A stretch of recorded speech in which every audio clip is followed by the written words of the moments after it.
Our modern Western culture places little to no value on the power of our nightly dreams to inspire, shift, and reorganize our lives. This podcast demands a deep reconsideration of the role our dreams play on our path to a more vital and meaningful life. The following is living proof of the life-affirming power of dreams to affect change and redirect the trajectory of our inner and outer lives. These are our dreams that shape us. Dreams that shape us.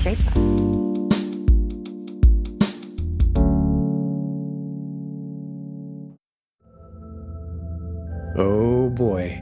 In about an hour, our guest, Brandon Spires, is going to blow some minds when he tells you about what he encountered in the woods and the dreams that rocked his world. It's one of the wildest stories I've heard after all these years of dream tending and podcasting. And if you've been listening to this show and all the wild stories we've already brought you, you know that's really saying something. Brandon takes us to some new places to find out just how far out dreams can be. And to get the full impact, you need to hear his backstory about his years of living close to nature and practicing his own brand of spirituality that led to a breakthrough into a totally new understanding of reality via his dreams.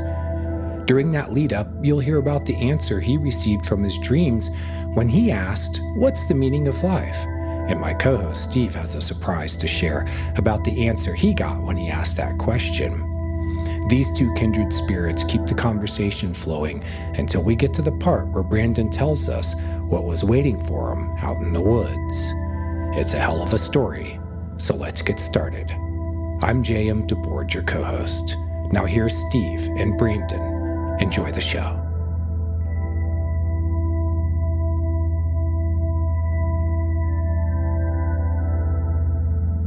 All right, everybody.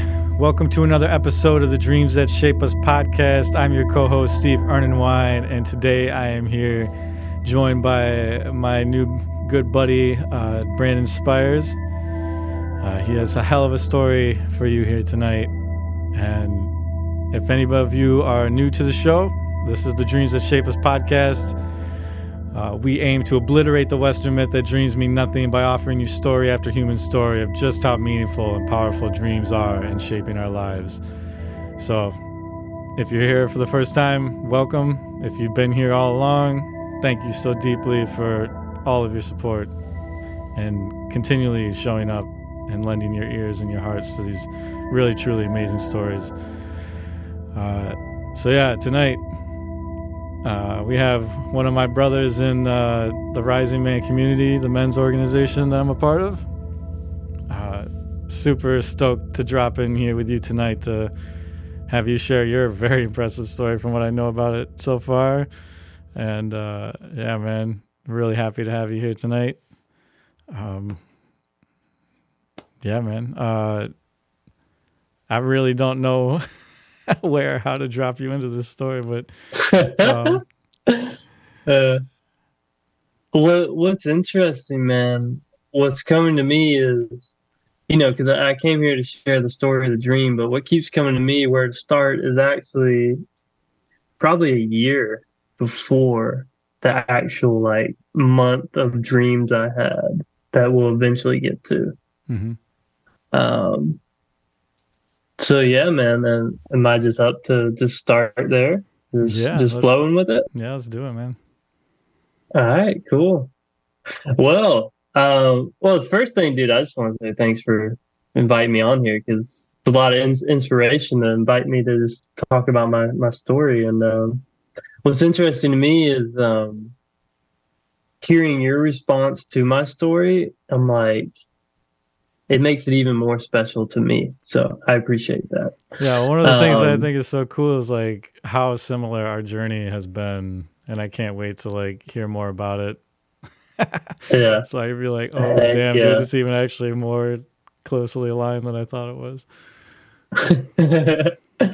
Cool, man. Yeah, we'll definitely have to dive into that too. That's exciting.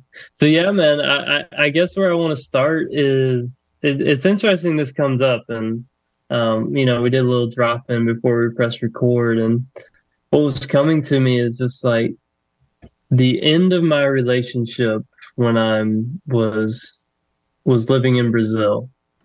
So just what's coming out of here is like, so I'd been traveling for a little while. I'd met this girl. We had been dating for like a year and a half, 2 years. And not going into that story, but basically we were living together, and the end of that was coming. Like, it was the end of that relationship. It was time for me to move on. And yeah, dude. So it was this ending of what I want to call just a big period of my life. I had just a little backstory. I'd quit my job to go travel, be a health coach, basically dive into my passions and like help people how I wanted to help them in the world. And so yeah, I quit my job. I moved in with this woman. I'd started traveling the world. We went all over the place. We ended up living together in Brazil, in her hometown. And anyways, I was coming to the end of that era and stepping into a whole new era. And now I realize why this is coming to me, why I wanted to drop in here. Because at the end of that relationship, I was realizing something. I was living life in her world, like based off of her dreams, like what she wanted to do. And I really was not diving into my dreams. Like, I was kind of following her lead. Now, there was no way for me to step into my own like power, my own masculinity, my own like me leading my life, right? So, yeah. So I broke up with her, and I had to move back home, like go back to my mom's house, and I was only there for a month, and I was like, nah, I gotta get out of here. So I was diving headfirst in my health coaching thing, trying to get that working. And but this for the people listening, this is all gonna lead to this like this big dream that comes. So I promise there's a dream in here, but this is like important backstory. No, for sure.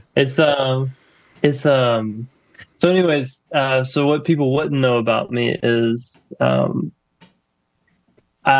health coaching, I also wanted to dive into farming. So the reason for that is because I see why people are so sick. It's our food system. It's where the food is grown. And basically, I wanted to dive into the food system, and me breaking up with that girl gave me the opportunity to finally, it's like, oh, now I can go work on farms like I wanted. I want to go learn how to farm, do regenerative agriculture, all these things. So that led me to California. So a month after moving back home in with my mom, I was like, I'm out. I gotta go. I can't be here. I cannot. And this is important for the story too, is like, I had this visceral feeling that I was not ready to be in my back at home. Like, you know, I don't know if you've ever had that feeling of just like, you weren't supposed to be there at that time. Yeah. You know, for sure. Yeah. So anyways, the very first thing I found on online it's called Workaway. The first farm I found was, and this is the funniest thing, it was a pot farm in Northern California. It was a regenerative pot farm. It was two old hippies living on the farm. And they also had a fruit orchard and a bunch of people living on the land. And like, it was a commune. So it was super interesting, dude. I was just like, yeah, I gotta go. What was that? I said, I bet. Yeah. Super interesting, dude. And God, I wish I'll have to show you some images, man, sometime of this place, because it was just freaking magical. Wow. I was just like, you know, this is cool because this place was kind of like a dream. Like, it shouldn't be real.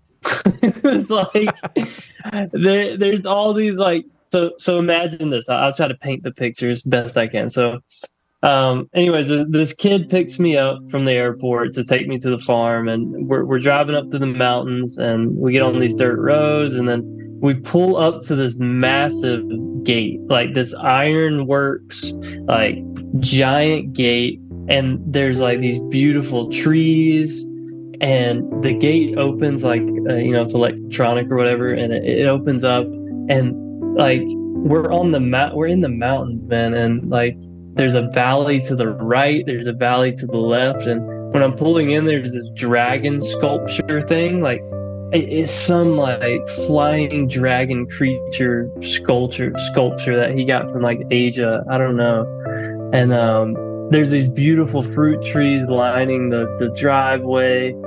There's all this artwork and just random statues and stuff scattered throughout the orchard. So I'm just painting that picture because it's such a dream. And then there's like peacocks everywhere. So they have like 30 peacocks on this land, and they're all different colors, and like freaking crazy, man. That does sound crazy. And then it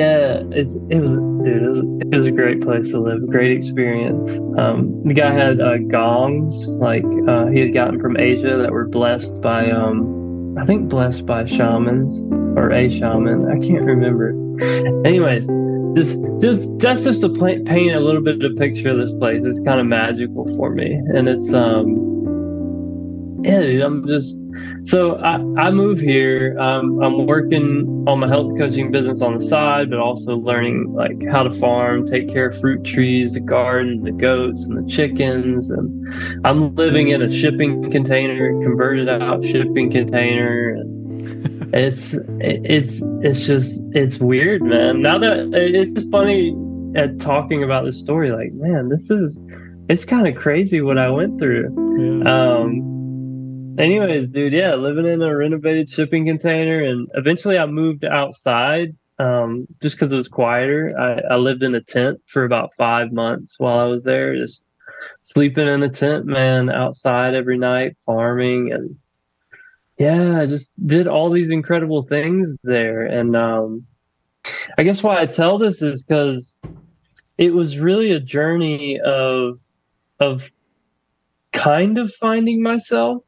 But it was more of I needed to stand up for myself and who I was. And I needed to work on some things and dive into farming and work on skills. But in the end, to shorten this part of the story up, because there's not much left that's too important there.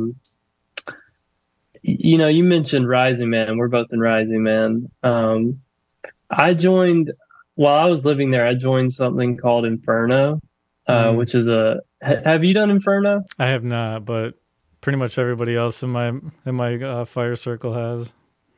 Yeah. So, dude, it's intense. It's really intense. But basically, I was just on a team of men, and I was helping step into my leadership and develop those skills and everything, and basically be able to lead my life better, and step into that. And it was just interesting timing because while I was there, it was in the middle of the pandemic, right? So it was the middle of the pandemic. There's a lot of things going on.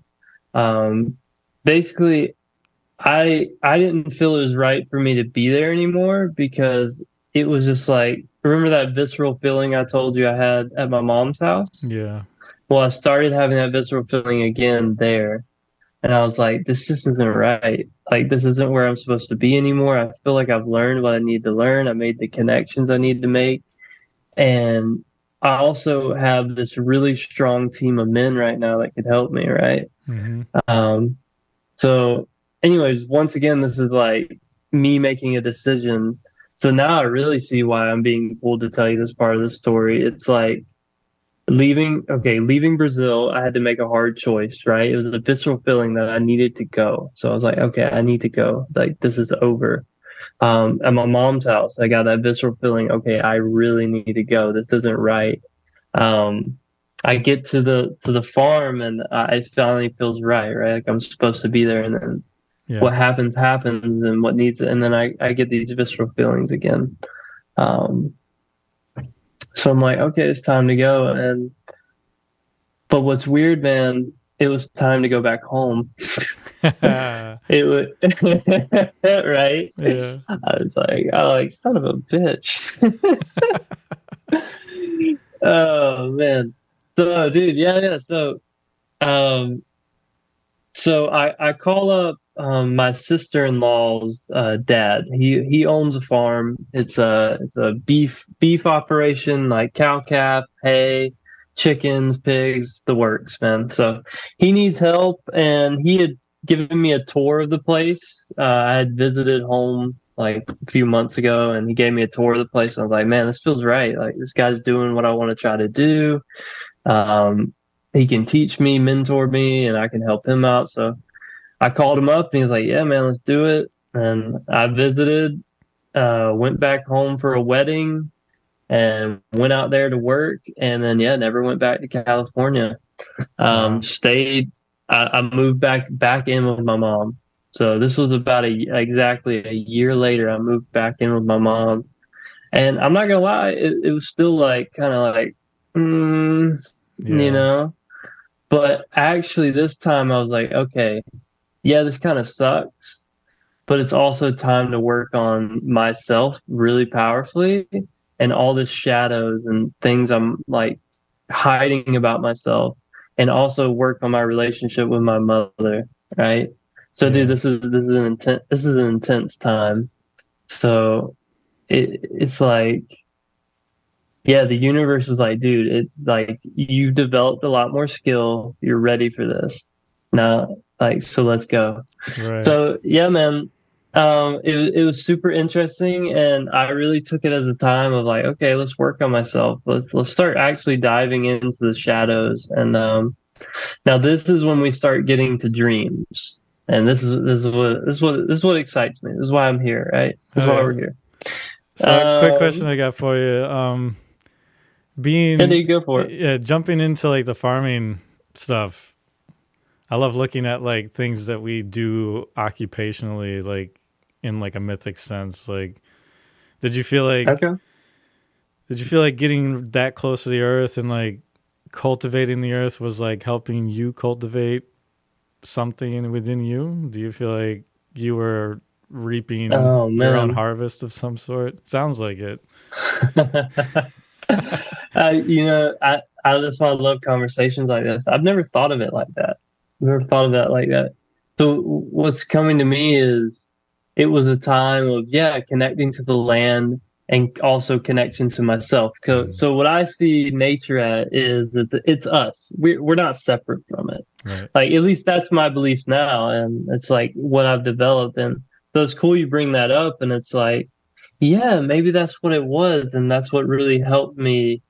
And you'll see more in the story. It's like find myself and really step into myself. Yeah. Because it's like that reconnection with the land is ultimately a reconnection with myself. And dude, so that's really cool to think about. And so let's keep on the story, because it gets even better with how the dreams came about, which was ultimately me surrendering to nature and like just being in it. Yeah. So I'm back in my mom's house, right? So that's the string I was on. And I feel like it's really a time to dive into myself. Winter is coming. I'm thinking Game of Thrones. It's like winter is coming. And it's like, and it was a thing, man. It was, so basically every day I was driving out to the farm to work, and I would drive back home.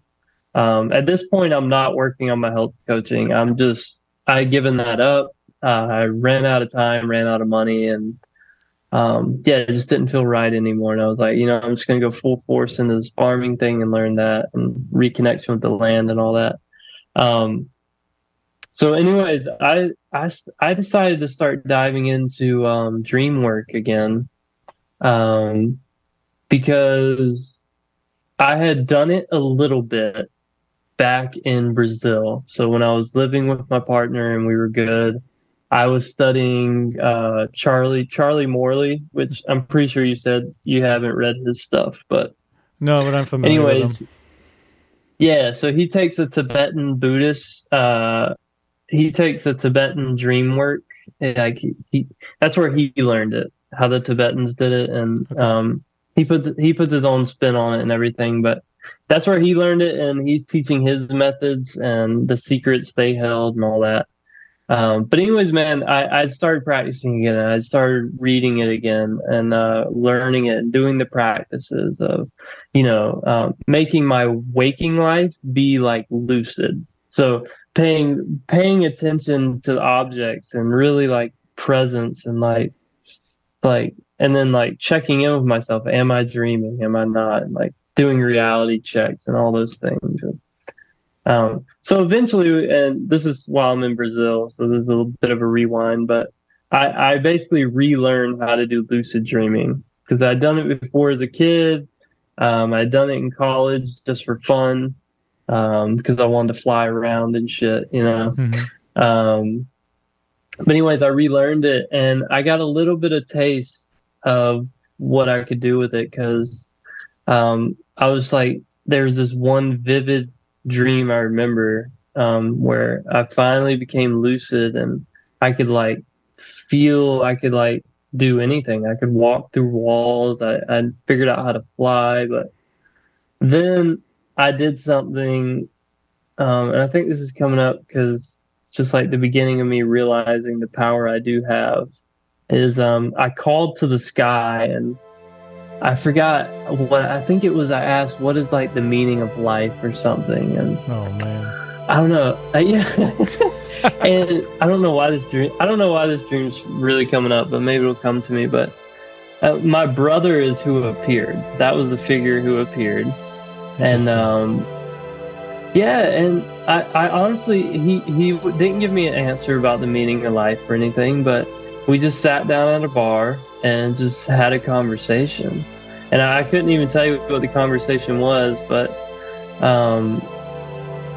it was just a good conversation. And then like I remember just staring up at the sky after and then waking up and I was like, that was really powerful. And it's not that my brother said anything that was, or whoever that was supposed to represent, right? It's like so I think I bring that up because I was like, that's just a little taste. I was like, oh, this shit's real, It's like that's what it is. It's like I remember that dream vividly because I was like, this shit is real, and it's more than just playing around in my dreams, right? Yeah. It kind of feels like knowing the little bit about you that I do. Like, I don't know. Do you feel like that was a nod at like your human connections is like a big part of maybe not like what the meaning of life is, but maybe more so maybe what the meaning of your life is? Oh yeah, man. Sitting down and talking with people. That's good. Dude, this is why I love, we got to talk about my dreams more because I love this. It's like those little, I didn't see that. But yeah, man, that's like hey man, just talk to people.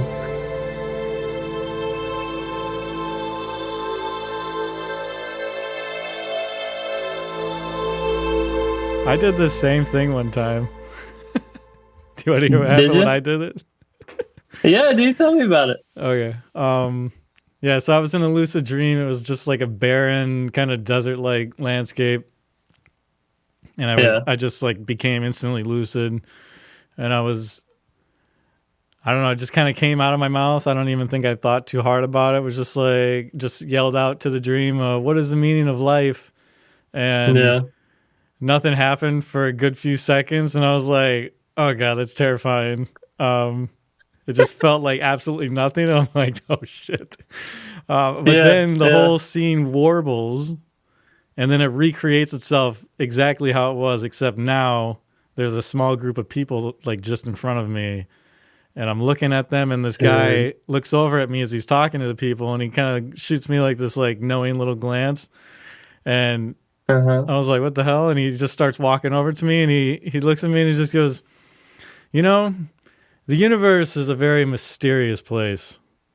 And I was like, okay, right on. And then it warbles again and it recreates itself again. Same scene, but now like there's a lot more people and they're all talking like really heady and really intensely, just like stream of consciousness, like just like whoa, and it's almost way too much for me to even be able to handle. Like I'm kind of like my brain hurts. It's just like a cacophony of like speech and like really like way intense stuff. And so I woke up out of that and was just like, the fuck was that? Yeah. But to me, like looking at it now, I don't know. It just feels like it was giving me like 3 different options. Like, yeah, you can look at the universe as meaningless if you want. Or you can accept that it's a mystery that is just going to remain a mystery, and you just got to surrender to that and accept that. Or the answer is like way too much for your human mind to comprehend. And so that's I've kind of thought about it in those terms all along, and I like the second option the best. It just like I'll just keep it as a mystery. That's fine with me. I don't need. It seems like such like a trickster kind of way to answer the question though. Like, and I feel like when you ask lucid dreams questions, oftentimes you get kind of trickster answers because they're just like, you're asking questions that you don't even, you're not even ready for. Like, dude, yes. And like, there's actually a dream I'll bring up later where it's like, I feel like I would say the spirits, the universe, that it's protecting you. It's like, because when you ask certain questions, it's like certain questions you're not ready for, and you said it in the way of like you couldn't handle that. Like, what is the meaning of life? Well, man, that's fucking a lot. Yeah, exactly.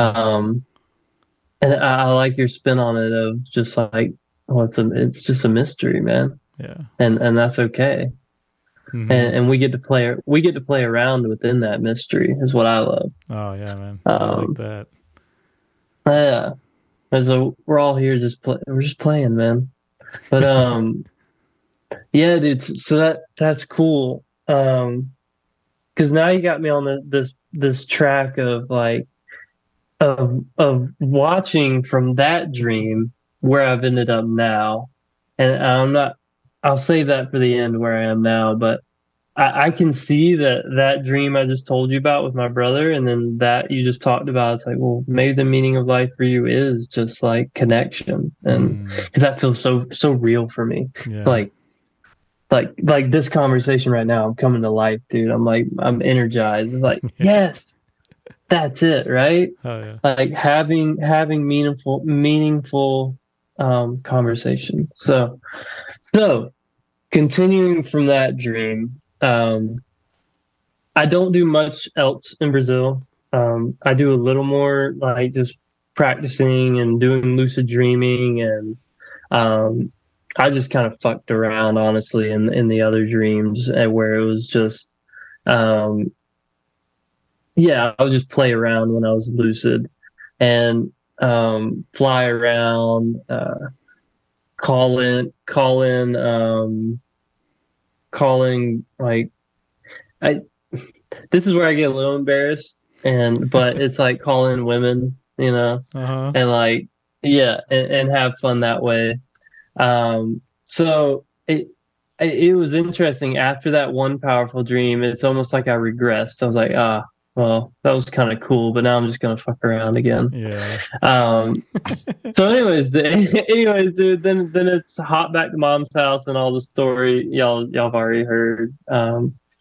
So where have I led up to now? It's I'm at my mom's house. Oh, I know what I was talking about. I was starting to get back into lucid dreaming, but this time in a different way. So that same guy, Charlie Morley, I started reading another one of his books, which is Dreaming Through the Darkness. So it's about dreaming and lucid dreaming and using it for shadow work. And it was really powerful for me. So this is where I really start start seeing even more of the power of dreams. So the dream that's coming into mind for me is the one where I actually asked the dream to call in my shadow. Like I wanted to meet it, basically. And I remember setting that intention before I went to bed. So it's like repeating it in my head. It's like I'm inviting it in. I'm inviting it to say hello, basically, something like that. And it worked. It was like the first night I even tried it, and it worked. And so I get into the dream, and I can't remember the exact wording I said, and I don't. Maybe it's not that important, but it was basically like calling my shadow in, or like the ugliest parts of me, or something like that. So I'm in this giant room. Imagine like the what would I call it? Like a cathedral, like a tall ceiling. The floors are kind of white, like it's a beautiful like area I'm in, and like pristine basically, and probably marble floors, that kind of look. And anyways, I'm in there and I call them in, and these three just ugly ass women, like old crones, like come walking in. Wow. And it's like kind of like think of witches, like and I'm trying to vividly remember, but it's not that I could vividly see them in the dream, which was kind of weird now that I'm recalling this dream. It's just I knew they were ugly, and I knew and I remember in the book it had talked about like trying to like hug, and I even remember I was listening to one of your podcast episodes where you were trying to hug, just hug it away, and it didn't work. And so I tried, man. I really did. I tried to hug one of them and just hug and hug and hug, and there was just so much fighting and just like resistance to the hug, right? So and then I just gave up, and I woke up, and I was just like, fuck it, so I woke up out of that, and that was really cool. But so what I'm getting they were resisting your advance to hug? It's like I could hug them, but it didn't do anything. Like I could hug them, but it's not like it changed them. And it's how I look at it now is there's more to it. Like there is more self-love that I still needed to work on than just hugging the ugly parts of me, right? God, yeah. So that's what I got from that. And man, and it's so true. It comes back like I feel like, and especially for a first introduction, like like you're not gonna just walk in there and then like hug the shadow away, and then you're not gonna have a shadow anymore. Like I don't. Yeah, man. We could tend to feel like maybe that's possible, but it's so funny. The story you were just referring to, which, if anybody's heard it, is the story where I talk about the Grinch story and the work that I did with the victim. And it was so funny, after I had that big reconciliatory moment with the victim, I kind of had like a few-week period where I felt so unlike I had my whole life that I thought maybe I didn't have a shadow anymore. Which was fucking hilarious, because then like I had a bunch of dreams that like the shadow came and was just like big fucking middle finger, like I'm still here. Like I'm still here, bitch. Yeah, exactly. Oh man, one of them was hilarious. Like I was walking towards a tunnel, and this group of like thug-like characters came out, and I instantly got like really scared. And they walked up, and this one really dirty, just like just makes your like teeth grit, like looking at the dude, just like, oh, you are just a nasty dude.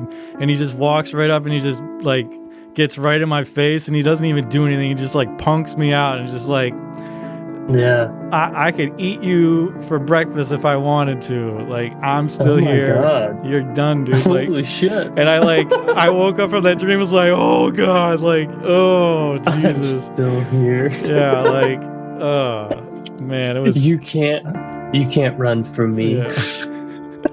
at any moment. Wild, dude. Yeah. That's like, dude, oh man. Yeah, we could do a whole movie about that. That's incredible. Yeah, dude. Yeah. Yeah, the shadow never really goes away.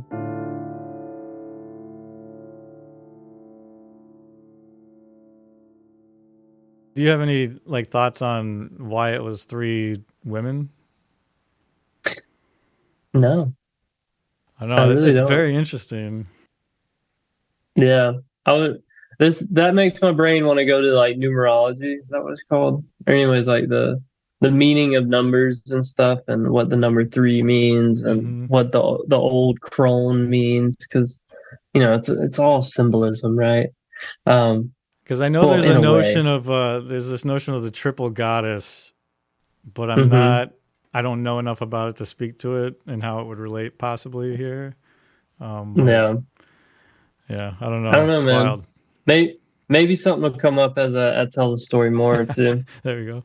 Because there's layers to it, man. But so I remember after that dream, and honestly, like how the human memory works, all of this could be mixed up. So, but what was coming to me is I really kept diving into the shadow work after that, but not in the dreams. So that I don't know if it scared me a little bit or I just got a little disappointed. Hmm. And I think it was I got a little disappointed. I was like, oh, yeah, Yeah. well, that didn't work, yeah, so I was hoping to get caught up bypass in all the real work. yeah, right. And it's not, and in my mind at that time, that's not even what I'm thinking, right? But now looking back on it, it's like, yeah, I was just trying to skip the hard work. But so after that, man, I continued reading the book and doing some of the work. One was a really powerful exercise, and it's not dream work, but I want to share it because I feel like it may inspire some of the listeners and even yourself, like if you've ever heard of this. I can't remember the name, but it's from it's either from Aztec culture. It's one of the Is it Toltec? it's from Mexico. Toltec, thank you. Toltec dream work. Oh Yes. my god, I got a feeling I know exactly what you're about to say. So it has to do with using masks. Oh my It has god. to do with I hope you know a little something about this, but I'll share what I did. So in the book, he shared an exercise because I was really wanting to dive into like the sexual shadow and the shame I had around that. And because remember earlier I told you in the dreams I was bringing up women in the dreams, and I have a lot of shame around that, and a lot of shame around my own sexuality and all these things. So there was a practice he presented where he talked about it was to make it easy. It's what's it called? The old man. I can't remember now. But anyways, you basically for everyone, it's you stand in front of a mirror with a mask on, and when that mask is on, that represents like it is your sexual shadow, basically. Like it's not you. And the point of the mirror is so you can separate that shadow, like, and it when it's talking, you separate that from it defining you, basically. It's like a separate entity. So for a 12-hour session, 12 hours, I stand in front of a mirror. Wow. And I take breaks. I do take breaks, but not very many. But it was for a 12-hour day. I planned it out for when my mom would be gone, because obviously I'm not doing this if she's in the house. So I had a mirror in my room. I bought a mask, and I do a 12-hour session where I am just talking anything and everything about sexuality. It doesn't, like, whatever needs to come up comes up, and I'm just talking to it. I'm just letting it talk. And as you go along, it's like, for me, it's like that mask became its own entity, right? It's like, so it was just really powerful, and it helped me like work through a lot. And it was just a powerful exercise, and I wanted to bring that up for people because it's like, I don't know, maybe it'll inspire someone. But Yeah, can I? yeah, and then at the end of it, it's like you drop the Yeah, mask, go ahead. right? Yeah, keep going. Sorry. No, it's just at the end, it's like you drop the mask and you see yourself, and it's like it's like this is who I am. Wow. Like this is who I am. Right. Wow. So yeah, man, this is powerful practice. But cool man. stuff, dude. Let me grab this book and see if it's what you read.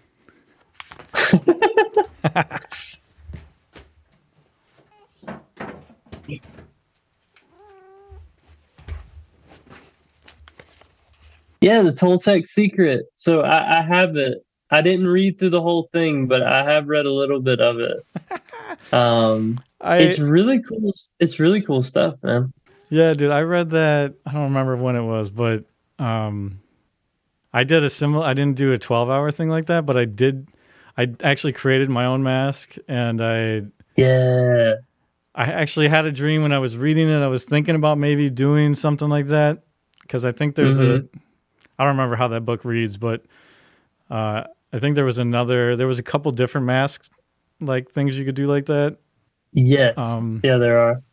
And so the one that I felt really called to, I think it was like for like 36 days, you would stand in front of the mirror with that mask on, and then you would just talk about your life. I think the one that was like removing yourself from your story.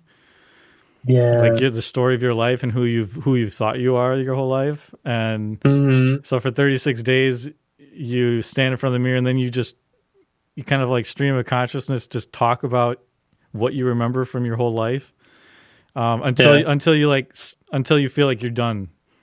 So sometimes that would be like 30 minutes, sometimes it'd be like 40 to an hour. But I did that for 36 days because I was reading it and I had this dream that I was talking to somebody about doing that. And I woke up and was like, oh shit, my psyche's like, yeah, let's do this. I'm That's like, cool. Yeah, so I did it, and I was coming to the end of the 36 days, and I had another dream that was like, it prompted me to continue for another 4 days. Nice. And yeah, it was wild, man. It was such a crazy experience because I would start at like a memory, and then I would just continue to talk about that memory, and as like another memory would hit, I would talk into that memory and another memory and another memory, and I would get to the end of this trail, and it would end like where I felt like it concluded in that session was like this like really poignant memory, or like it would get me to this place where I was like, holy shit, like I haven't thought about it like that, or I forgot all of these memories, and I forgot all of this, and I did like individual sessions with my mom, my dad, and my brother, and like I thought things with my brother were gonna be like really smooth and like really sweet, but then I realized being the big brother that like I took so much of my own frustrations out on him that like I was like, oh damn, I need to call him and be like, I'm sorry, man. And there was so much about doing it about my dad that I like forgot all of these beautiful memories that I had of him, and just little ways that he showed up for me that in some of my frustration with him growing up, I had forgotten all about. And I was just like, holy shit, this is like really beautiful. And then when I got to the end of the 40 days or whatever it was, like, which the 40 days felt mythic. It felt kind of like my time in the desert, if you will, like Jesus did. And so, yeah, it was really wild. And I'm pretty sure I kind of ceremonially destroyed the mask. And I wish I could remember more specific anecdotes about that whole process. But yeah, it was really wild, like seeing the mask speak the story. And then, like you said, like taking it off and being like, whoa, like there was like what's that word I'm looking for? Like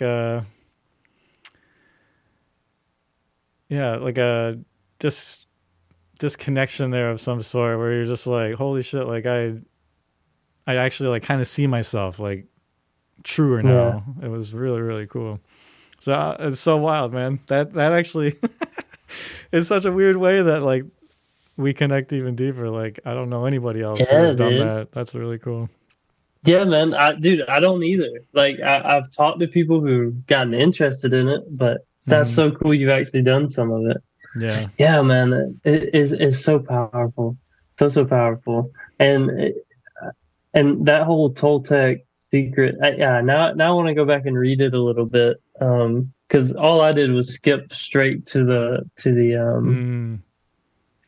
exercise that I did, because it was suggested by Charlie in his book, because he was friends with the author of that one. Okay. But yeah, dude, it's super powerful. So anyone listening, y'all should definitely check out the Toltec Secret. Like it's a great one. But cool, dude. All right, so where were we at? Oh, I know. Okay, so yeah, so we were talking about this, and I'd done that shadow work. And there's another dream that's coming to mind for me. But yeah, basically, I had done that shadow work, and I felt like I had done a lot. And have you ever done so much work on yourself, you're like, man, I'm going to take a break? You know what I mean? Yeah. It's like, man, that was a lot. And I've been doing this all winter, and I'm just like, okay, I'm going to chill out. So I stopped really focusing on the dream stuff. But there's one more dream from that section of my life that I want to share. And it came from another practice that Charlie suggested, which was to meditate in your dreams. Like, because have you ever done that? Like actually like meditated in your dream? I haven't like full on like sat down in like lotus position or anything like that, but I have like done some real intentional breathing and like, okay. I've at least put my hands in prayer position a couple of times and had some pretty wild and pretty beautiful experiences like that. But I don't think I've actually like really like tried to meditate. Okay. So this is kind of wild, man. So I get into the dream, and I don't remember all the details. I don't know how I became lucid and all that, but essentially I start flying around, and then I remember, oh yeah, I should try meditating, because I had thought about that before I went to sleep. And I find a nice spot up on a hill, and so I go into lotus position, and I close my eyes, and I go into it pretty quick, which is so cool in the dream world, how quick you can get into a meditative state. And then, dude, I start feeling my body like light up, like energy wise. And I feel like this surge of energy is coming, like something fucking crazy is about to happen, like awesome crazy, right? All of a sudden, all these security guards like come running at me, and they're like, no, and they're like, dude, they literally like pin me down, and they're like, no. And dude, I was like, dude, what is happening? And I couldn't escape from them, and then I just woke up, and I was like, what just happened? And to this day, maybe you see something else. And I even asked my fire circle team. I told them about it. I was like, what do y'all think this is? And anyways, dude, my interpretation is that I wasn't ready for it. It was another one of those things where it's like, I asked the universe what the meaning of life is, and or it's similar. It's like you're not ready to get into that. Yeah. But I would love to actually, if you have anything, it's cool if you don't, but like, is anything you see there that might be a different like perspective? Because it still perplexes me to this day, and I haven't tried it again. Yeah, no, I think that's pretty right on. I've had a few experiences like that also, where it seems like maybe I'm tipping my toe into something that I am not ready for, whatever, and I like the idea of like security guards from like the psyche like showing up being like, whoa, dude, whoa. we don't want you to blow your top here. Like, holy crap. Blast off into outer space, dude. Because, dude, now that I think about it, that's what it feels like. Like I was about to fucking blast off. And I don't know if it's real. I don't know anyone personally, but I hear about people like you can get into certain states of mind and never come back. Right? It's like so. Anyways, dude. Yeah, because if that's like that's a Kundalini like awakening of sorts, like I know sometimes I've heard that, like if you're not prepared, or have even like the training or like have done the prep work to know how to handle a situation like that sometimes it can be so overwhelming that who knows what could happen. I mean, I would trust that the security guards are stopping you for a legitimate reason, not that they're just like cock blocking you from having a spiritual experience. Oh man. Well, dude, I will say I can't wait till they let me do it, because that was one of the best feelings in a dream I've ever had. Just like it was very euphoric, and it was only for a split second, right? And they stopped me. But anyways, yeah, man. So that happened, and then there was kind of this blank page. I call it a blank page, where I just kind of stopped doing the shadow work. I felt like I'd done enough. And it was a season of I just needed to kind of work and grind and do my thing. So yeah, man. So I came out of winter. I'm still at my mom's house. I'm still working on this farm.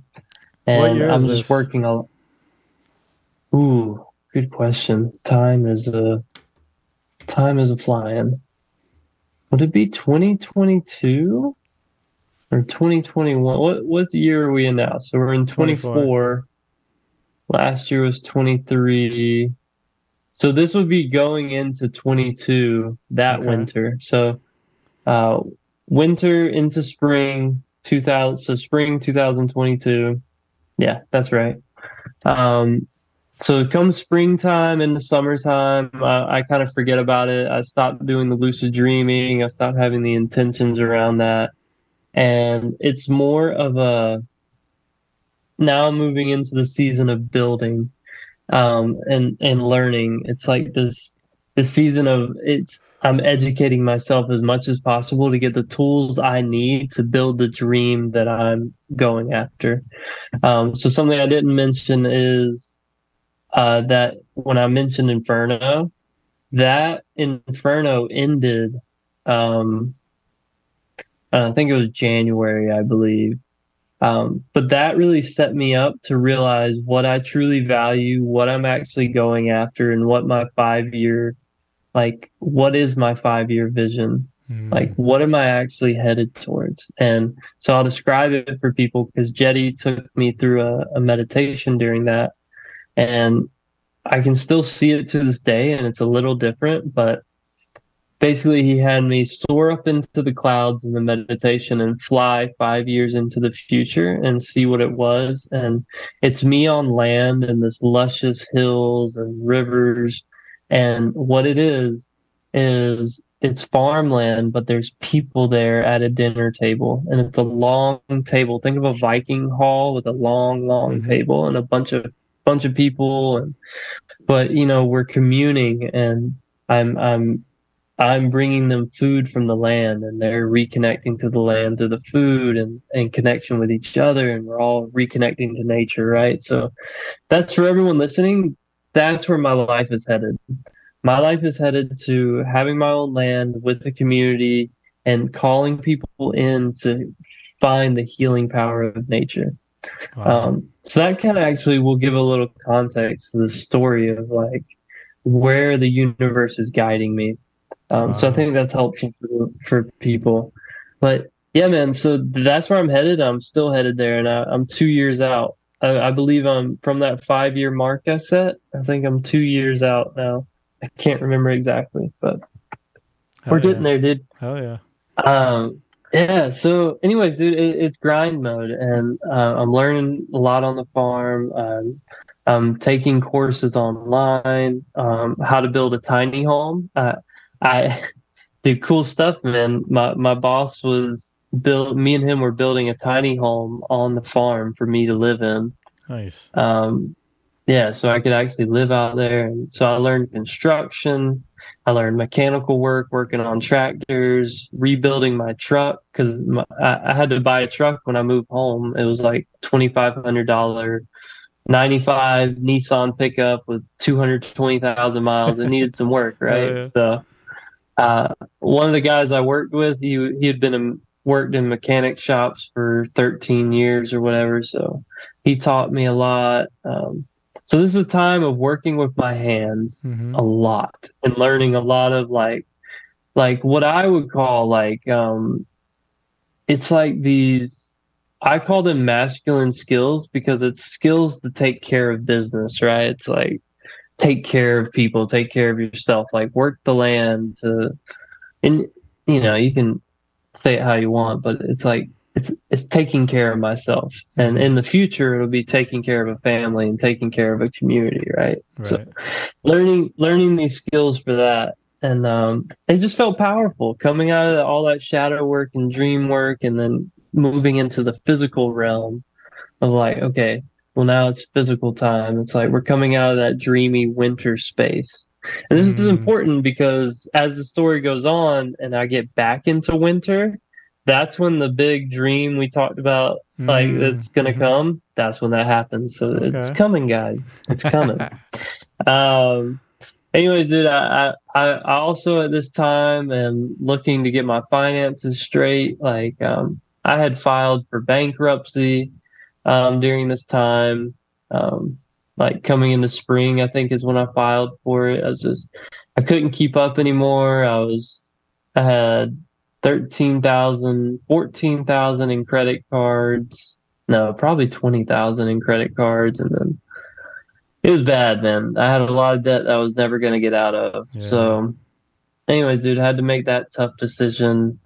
File for bankruptcy and, I'm still recovering from that one, but yeah, it was just something I had to do. So it was this time of like really learning how to take care of myself and stand in my own power, and something I'm still working on today, but a lot better. But anyways, so I get into another course and I become an email copywriter. So I'm just developing all these skills, basically, like a jack of all trades, someone who can take care of business, right? Like it doesn't matter where you put me, I can handle things. And yeah, dude. So, what I will mention in that time that is important to mention is, no, that doesn't happen yet. So I keep going, work through summer, and it's a grind, dude. This is not an easy job because I had to make a sacrifice. I had to make a lot of sacrifices, actually, like give up my freedom, what I called freedom, quote unquote, and move back in with my mom. Have to work a regular job again. So this was 8 to 5 every day. The job before was not a typical job. I wasn't typical hours. So working under a boss, and I'm just also doing something I really did not enjoy. And what I mean, guys, is this farm was half of what I loved and what I wanted to learn, and half what I hated about the industrial farming world. So it was like it was light and darkness to me, and I needed to find balance. So now that I'm talking about it, I realize a lot of what this experience was me finding balance, and working with it. So, anyways, guys, this was also an industrial chicken farm, but it was also a local, like, grass-fed regenerative beef farm, and like, so it was this weird clash of like, so every day I'm walking inside chicken houses that can be upwards of 27,000 chickens in one house. Wow. And I'm having to, kill birds every day that are sick, take all the dead birds out, like wear a mask while I'm in there because it's not good for you. It was a lot of work I did not want to do. And I did this for a year and a half. Total. But like I said, there was a lot of love, and I look at it now as like, I truly believe sometimes you got to make sacrifices, right? It's like, Yeah, definitely. so I learned a big lesson of hard work, honestly. It really comes down to that. So anyways, man, And I think you get to keep sharpen working. up kind of like you get to sharpen up your vision of what it is that you want to do Yeah. or contribute. And that is exactly, it's a big thing. It's like, because this farm had a lot of the things I wanted, but it's not it, right? Right. So learn what I do want, learn what I don't want. So anyways, man, as the story goes on, I'm like, I really hate driving. That's something people should know about me. But so my mom's house was about 45 minutes from the farm. So I'm having to commute every day, Oh man. every single day, back and forth. I'm like, this is just silly, man. Waste of gas. It wore out my tires. I had to buy brand new tires, which was like $1,000-something. Anyways, man, so eventually when the weather finally gets good enough, because when it's too hot, I can't camp. It's just, dude, it's miserable. I can't fall asleep. Like, so now we're getting to the juicy stuff, man, because this is when it's starting to move towards winter time again. But so it's November, would be 2022. And I decide I'm going to start camping. Like, I'm going to start camping on the farm. Instead of living at my mom's, I'm just going to live out on the farm, basically. Mm-hmm. So my boss had an office there that I could use, and I would work there at night, and then come 9 o'clock, I would go out to the woods and sleep. So just to paint a picture for everyone, I was out in the woods where the cows are and everything, which is kind of cool. But it was this beautiful area of woods where it didn't feel like you were in a pasture because it was a big enough area of woods. And in the middle of it was a creek. So it was this beautiful creek. I could drink water from it. I drank water from it sometimes. After work, I would bathe in it, like just wash off in it. It was amazing. So this was kind of my process of really getting connected to nature even more. So I set up my hammock out in the woods. Had a tarp, really nice tarp over it, a bug net, everything. I was set to go. Anyway, so the weather had cooled down enough by November that I could actually fall asleep at night. It was October, I think it was end of October. So it's cool, man. I'm out there in the woods every night. That's where I go to sleep. I take my truck out there, or I walk out there. Yeah, man. So it was awesome because then I could just wake up and walk to work instead of driving. Yeah. I could just walk. Yeah. And it also, it felt secluded enough because I was far enough out in the woods that I couldn't see like the buildings or anything. So Nice. I was out in it. I was kind of in a valley too. So I was very hidden. But you hear the coyotes at night, the owls, the some noises that scared the shit out of me. Yeah, like, what is that? Yeah, man.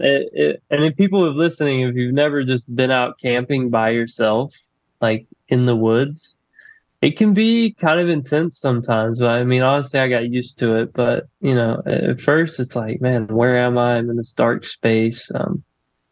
Anyways, dude. So I know what you're saying. I think that's when I really think about being like, you're gonna get to your compass story, and like I've been really thinking about trying to do that, and that's like what keeps coming up for me every time I think about it. Like, oh man, the noises in the woods at night. Yeah. Oh yeah, man. Yeah, dude. Part of my compass story was, oh man, first night, it's scary as shit. Just so people know, for the next 5 months, I am sleeping in those woods, 6 to 7 nights a week. The only reason I would go home is to wash my clothes. So yeah, so I'm doing that for a while. It feels really good. I'm still not having dreams at this point, but it's really nice. Every night I go out there and I'm laying there. I would touch the earth before I go to bed, make sure to do some grounding, and then in the mornings I would wake up, be barefoot, greet the sun. Like the sun and the birds are what woke me up every morning. Oh man. And it was just freaking beautiful. Or the cows would be sleeping around me and they would wake me up. They were funny. That's so cool. Yeah, they were funny, dude. But yeah, it was so cool. And it was nice. And so anyways, it starts getting colder and colder, right? It's like deeper into the winter. To the point where it's like some nights are 20 something degrees. And I'm still sleeping out there, and I'm sleeping out there rain or shine, like huge thunderstorms coming through. I'm just embracing it all, really. Wow. Doesn't matter how cold it is, doesn't matter the storm. We even had tornado warnings, and I was still out there, and my mom was like, "Are you okay?" Yeah, I'm fine. Just sleep through it all, man. Oh, I didn't sleep, but Yeah. Yeah, and so I'm out there, and so this is where it gets crazy. So I'm going to start diving into the actual dream part, because I feel like that's what's important now. And just so the listeners to paint a picture, it's really deep into the winter. It's January now, and it's cold. It's short days, long nights. So it's just what I believe to be the closest we get to the spiritual realm, for at least my experience, is during the winter. Yeah. And then especially when you're out in the woods, like nothing else is around to interfere with it. Wow. This is when you're going to be closest to nature, closest to spirit, closest to God, right? Wow. So let's dive into the actual dreams that I start having. So let's go with the first night that things started getting spooky. I call it spooky because it is freaking spooky. Yeah. So I fall asleep. I fall asleep in my hammock, and then all of a sudden I wake up. At least I think I'm awake. And I really think I'm awake. Like everything looks perfect. Yeah. Like the hammock looks the same, and everything looks the same. I'm like, yeah. It's weird because I don't ever wake up in the middle of the night. Like I'm a really good sleeper. And then all of a sudden I kind of feel something coming towards me. Like, that's not right. It's like this energy coming behind me. And it's like this black, like just dark force that tries to grab me, right? And it tries to drag me out of my hammock. And that's what wakes me up, right? So that dragging me out.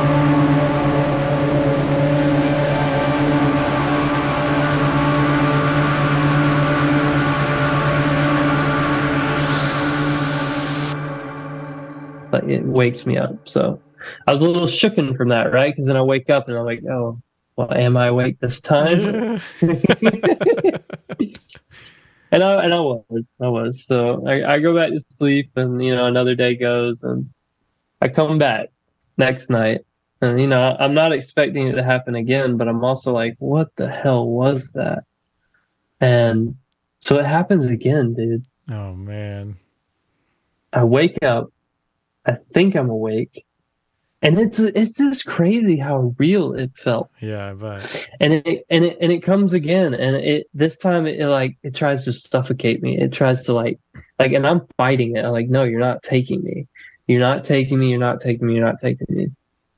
And it just keeps happening, man, and it scares the shit out of me. And so I end up talking to one of my friends about this, who's really knowledgeable in the spirit realm. And oh, this is really important. I'm also reading a book at that time by Tom Brown Jr. Do you know him at all? No, I'm not familiar. So Tom Brown Jr. he's a well-known tracker. Like he learned a bunch of skills from an Indian I can't remember his tribe, but an Indian man up in New Jersey. whatever those big woods there are called. Anyways, he's out there and he learns from this Indian man about a lot of the Native American ways, and he learns how to track, and he learns about spiritual practices. So I'm reading his book about his journey and his journey into the spirit realm, right? And how grandfather, the Native American chief guy, he could walk life. He was walking spirit realm and physical realm at the same time. He was always in both. Wow. He was that connected. And it was just this whole, like, so imagine I'm reading this book about stuff like that, and then this begins to happen also while I'm sleeping out in the woods. So it's like, it's incredible what books can do, guys. So stories, right? We're talking about stories, and it was this man telling his story, which I think helped activate mine a little bit, right? Oh, for sure. So anyways, it keeps happening. It just keeps happening. So I talked to my friend about this, and he's like, because I'm scared. I don't want it to take me. I don't want things to happen. Mm-hmm. And my friend tells me, and it's even in the book too, it's about how we're really still in control. We're like, if you don't want a bad spirit, if you don't want to welcome in a bad spirit, then don't welcome it in. Like, take control. It's like, I can't remember exactly what he told me, but it was basically, he empowered me. It was like, just like, say what you need. Wow. Like, say, like, so this is what I did. This is what I did to remedy this. Before I went to bed, I would just repeat over and over. Like, I only allow good spirits. I only allow good spirits.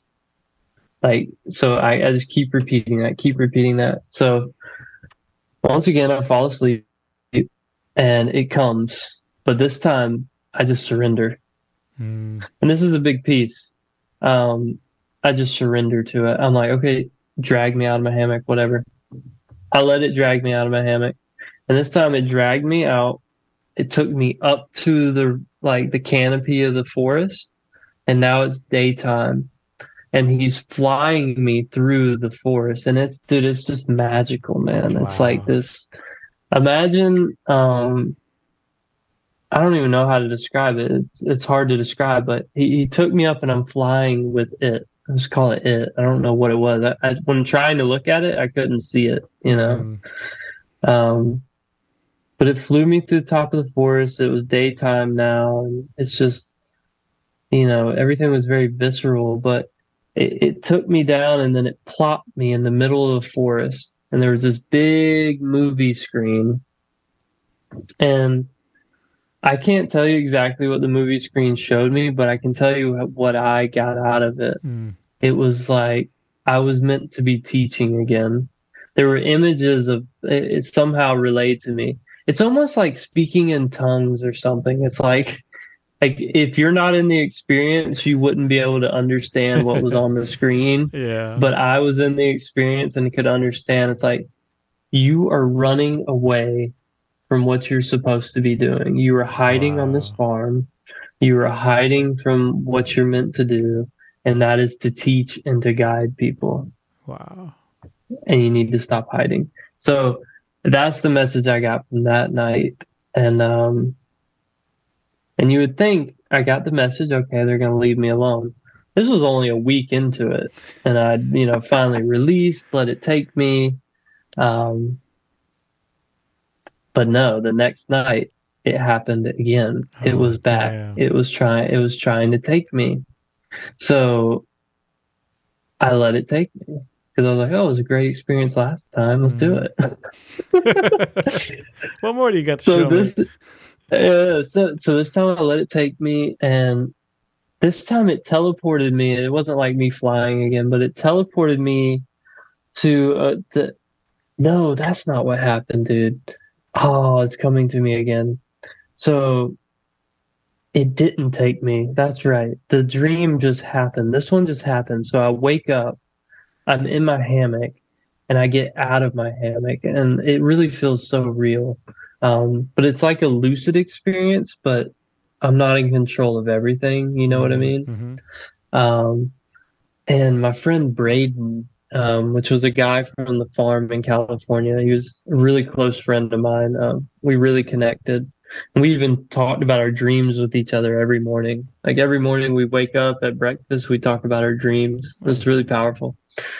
Yeah, great guy. So I'm like chasing after him, and it's so strange. And we end up at the edge of this like creek or river, and he's like in an igloo. I don't remember. It was weird that it was an igloo or something. And I think it was just him, and it was such a good experience. Like just me and him hanging out by the river, and just like he was so bright, and just so it was magical for me. Anyways, I never fully interpreted what that meant, but now thinking about it, it's like it once again goes back to having powerful conversations, and conversations with that guy. It was just me and him in his trailer. We made music together. Like we recorded a song together. I was like, now that I'm glad I brought this back up. It's like, man, that's what I want. Those are the kinds of connections I'm wanting to create. Yeah. And I think the universe was showing me, it's like, dude, these are magical. These are what you're here for. This is all new. Anyone listening right now, this is all new for me. I'm literally processing this in the moment. I love it. Oh shoot. And now, like, and if we have time to get to it, it's like there's a relation to now. It's popping up again, but I'm actually developing relationships. So it all comes to fruition to now and us in this conversation. But yeah, dude. So I had that dream, but it keeps coming back. And sometimes I don't let it take me. I'm still resistant, right? And I still like fight them. I don't always let them take me because it's scary. Right. It is not. For people listening, this is not an easy thing. This was one of the hardest things because I was scared to go to sleep. Literally scared to go to sleep. Like, and anyways, man, it just keeps coming. It just keeps coming back. And there was another beautiful dream I had where it took me on a train ride to the tops of the forest, which was fun. It was like this little, like, think of like a kid's ride, like a little roller coaster thing for kids. And like, it's just taking me to beautiful spots in the forest. And I don't remember anything too specific from it, but it was like, it would just take me to little scenes, and there were just beautiful scenes in the forest. Wow. So it's kind of a magical little ride. Yeah, dude. So this was a month this was happening, and it kept coming, trying to grab me, and sometimes I would resist and wake up. And sometimes it would happen multiple times. I would wake up, go back to sleep, it would happen again, and repeat. And then, man, it was just freaking wild, dude. What is your sense of needing control like? Do you feel like... Because like I tried doing like astral projection for a while, and I would get close to feeling like the energy was building in me in a way that maybe I would project. And just as it's about to peak, I'd be like, oh shit, that feels way too intense, and I'd pull myself back. So I've always had like such a hard time like allowing myself to let go. Is that kind of like a little bit of the feeling you're having here, where it's such an intense experience, or you're just... Maybe it feels autonomous. Does this like feel like a kind of autonomous spirit that makes it a little scarier? Like you don't know what you're dealing with. That's what it is. I didn't know what it was. I don't know who this thing is. And my friend tells me that I was dealing with two different spirits. It wasn't just one spirit. And this was a really interesting thing he was telling me. It's like when you start opening yourself up to that world, there are good and evil. It's a real thing. I mean, if you look at all the mythical stories and even the biblical story with Jesus, like when he starts getting into that stuff and like really getting into that, like there's demons, there's good and evil that are fighting for your, like, to direct you, right? So that's why that practice of like only allow good spirits in was really helping me. it did help me feel in control, because that was the problem, dude. Is like, yeah, it was trying to take me without my permission, right? Yeah. So, anyways, yeah. So this is where it leads my life, because I had already told you it gave me the message pretty early on, but I wasn't taking action, right? I wasn't doing anything about it. So this is where I realized why it kept knocking on my door, right? It's like, hey man, hey, do something. Right? And that it's tough. So at the same time, where I was about to go with it is, at the same time, I had already been looking for other places to go, like leave the farm, because it was another thing, and these dreams happening, and just that feeling of like, man, I can't keep doing something I don't believe in, and that was working in the chicken houses. It was awful. It was just something I truly like. It was just did not it nothing about it aligned with my values or anything, right? Or what I was trying to do with life.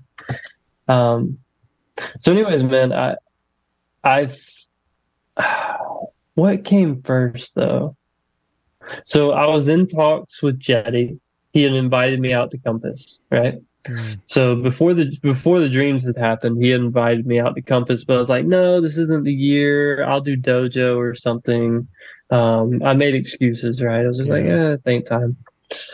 And I really can't remember what came first but anyways, I was also looking for other places to live, another farm that aligned with everything. And anyways, I ended up finding this farm where I'm at now.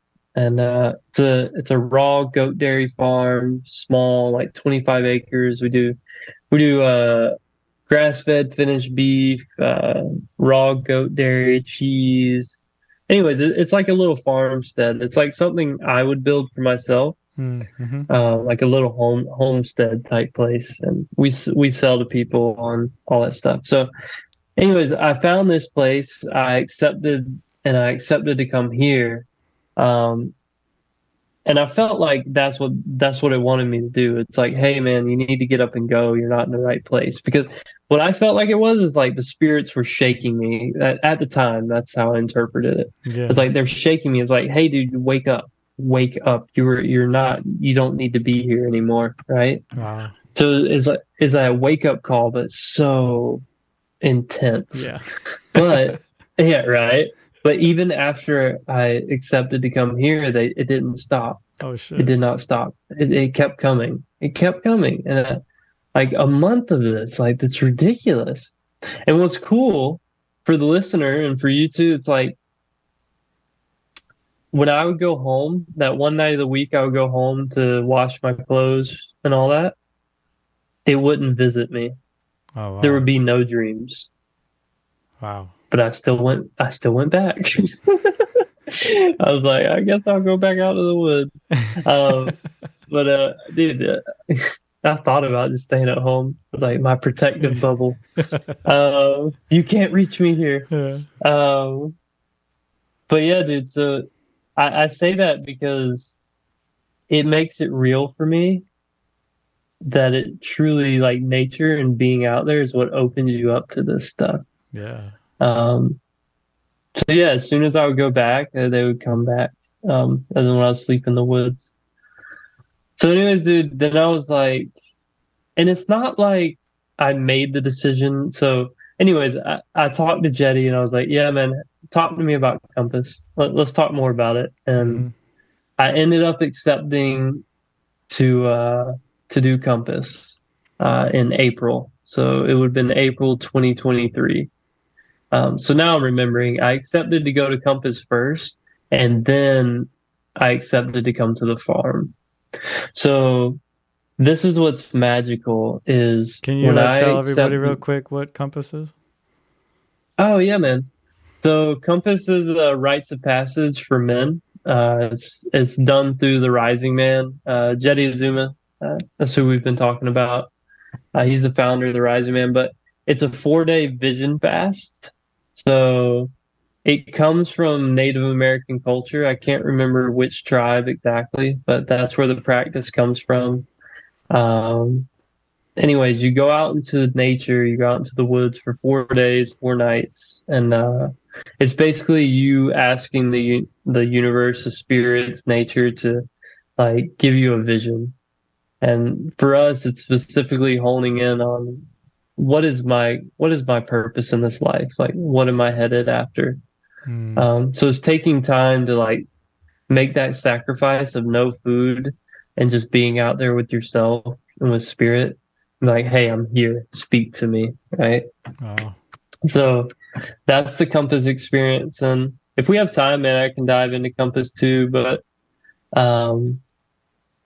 anyways, once I accepted that and accepted moving here, right after, and I mean right after, the day after, no more dreams.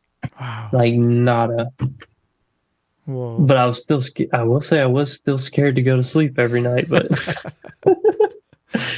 yeah, man. Wow, So that's wild. it was so wild that it just completely stopped. And I even kind of just stopped having dreams. It was like, man, okay, you did what you needed to do and We'll back off go for a back little bit. live. Yeah, well, I was like, thanks, guys. But for a month after, man, or 2 weeks after, I was just scared to go to sleep. It was like this worry that it was gonna come back, and I think it also knew it needed to back off because I was like, I'm never gonna dive into this stuff again if y'all keep coming. Yeah, right. Exactly. That's fun. Yeah, man. So I mean, I'll take a little pause there. But that's if you have any reflections, questions, because. Yeah, I'm Yeah, guessing it was a lot to share. That was a lot to share. No, yeah, that's great. Yeah, that's wild, dude.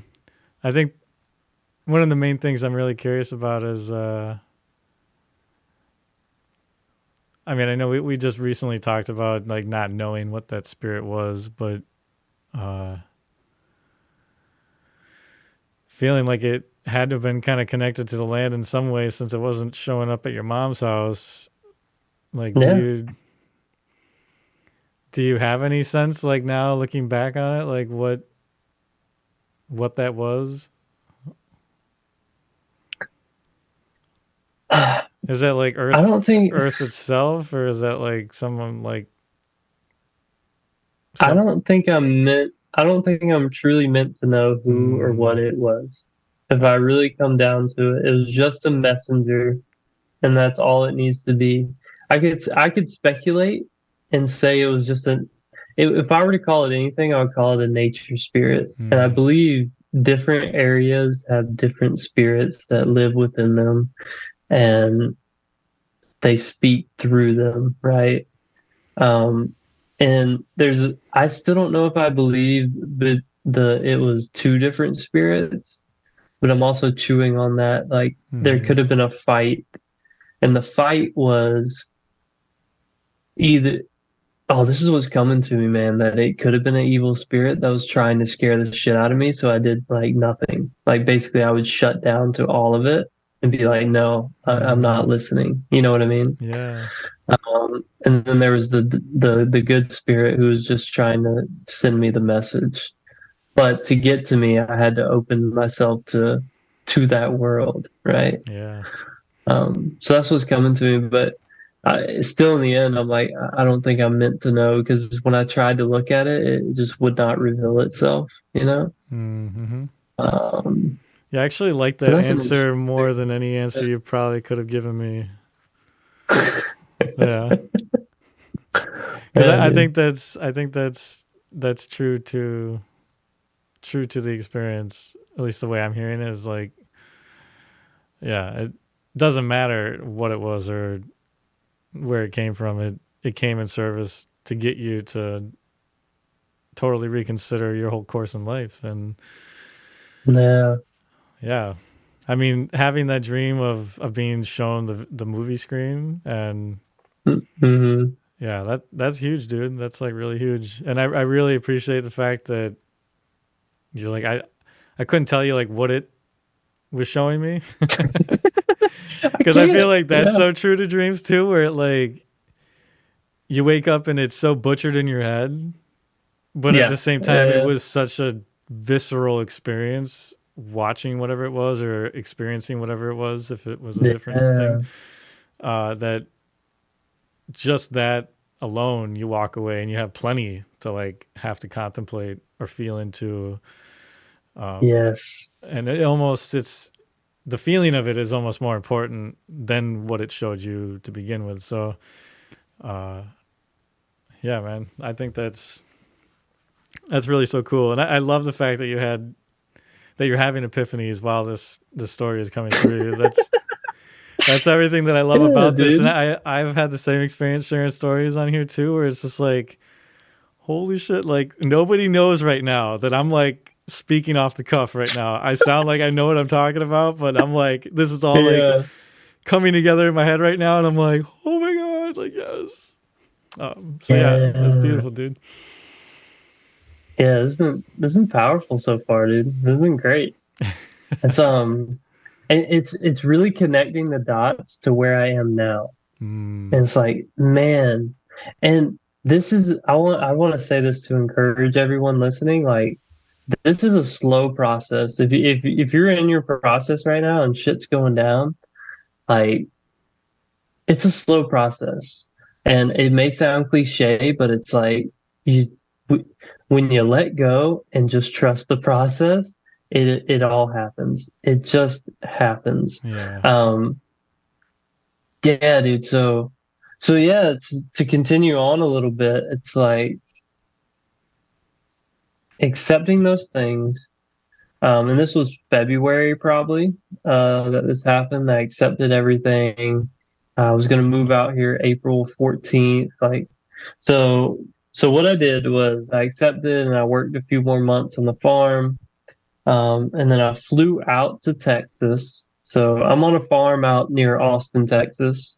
I think I told you that, but I'm out near Austin. And for everyone listening, that's where Rising Man is actually located now. It's where Jetty lives, where a lot of the Rising Man people are. So it's a central location. So that was another thing for me. I felt like I needed to be near that and getting more involved with it. And I'm slowly doing that now. So it feels really good.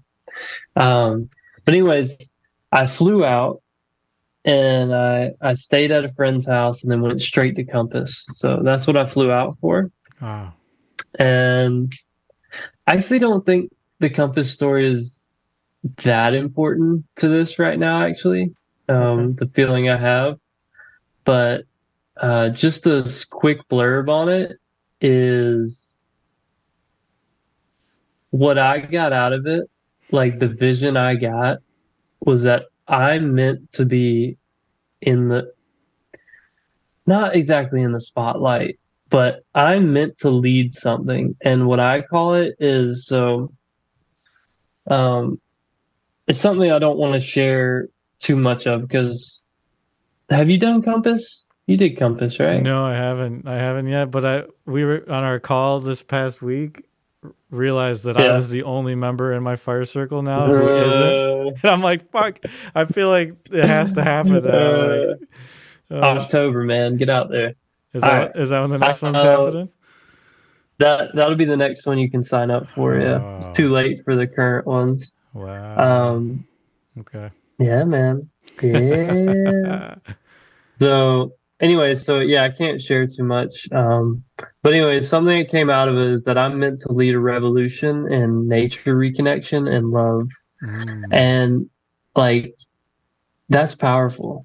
That's powerful for me because I've always shied away from leading something like that or leading in general. Yeah. So a big theme is like this whole story has been if you look at from when I started talking in Brazil and the end of my relationship, this whole story is honestly leading up to me stepping into my own power and becoming the leader I'm meant to be. Yeah. Because I see things that a lot of people don't see. I see And this isn't to like blow my own head up and blow smoke out my ass. It's like I just see things for what they are and how like we can do them differently and in a better way. Like like what I really focus on is just like, and what I hone in on is that we have lost our connection to nature. We are so disconnected as a society. And what do we see? We see rise in chronic disease. We see rise in mental disease. We see separation of, like, people have separated from being communities to being individuals. And people are depressed. They're lonely. They feel lost. All these things, man. Society in general, to me, is just it's diseased. It's like we're all hurting. We've lost our connection to spirit too, like, because nature to me is where God is. Yeah. Like, and I mean that because what is nature? It is us. It is everything. It's the universe. It's everything. Like, and it, like, I always go back to the Bible because that's what I was raised, and like God is in everything and moves through everything, and like omnipresent, omnipotent. So if you, like, not to get religious here, but if you want to feel God, go out and sit in the woods, like, and just be. And I'm not saying you're going to have some wild experience, and I'm not going to say you're going to have dreams like I had and spirits visit you, because 99.9% of the times that doesn't happen. But you know what does happen? I get calm. I get present. I feel happy. Like, I smile. Yeah. I get creative. Right? So that is what this whole story is about. It's like me stepping into my power, and even being able to say this in this podcast with you, and like, I don't know how many people are going to listen, but even Millions. like say, Just kidding. I hope so, man. Let's blow this thing up. Nah, do that. But man, like, that's what it's about. This story, this whole journey for me. It's like, and this push from spirit is like, dude, talk about it, lead people, like, guide people, inspire people, because we need it right now. We truly need it.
Yeah, dude, I don't know how much of this, I really don't think there's much of the story left except, like, where I am now. Well, let me just add to that. I think even our disconnection from our dreaming life is also a reflection of just like how disconnected we are from not only nature itself, but like our own inner nature, like our own relationship with that deeper innermost part of ourselves. And Yeah, dude, yeah, it's brutal. And to kind of dovetail off of what you were talking about, I mean, the times that I've spent a lot of time in nature, which I'm feeling super envious of you being able to live in the woods for 5 months. That sounds so epic. Yeah, it does. It connects you.